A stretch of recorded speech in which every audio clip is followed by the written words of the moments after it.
Sheet गेली बस निघून, मला न घेता शीट।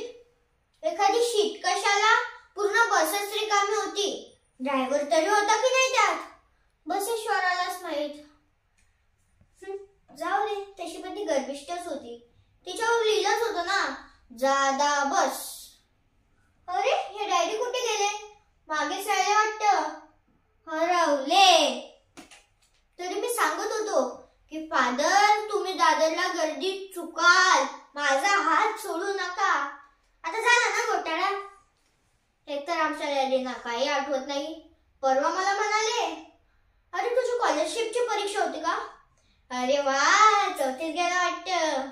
वा मित्रांनो, मी चांगला 7वीत आहे, क्या बोलले का?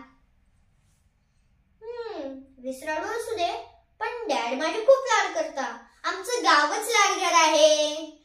संध्याकाळी मला आईस्क्रीम देता आणि दुसऱ्या दिवशी विसरता, सकाळ संध्याकाळ नुसतं आईस्क्रीमच खात असतो, मज्जा। कशाला आठवण करून द्यायची, खाणे खा।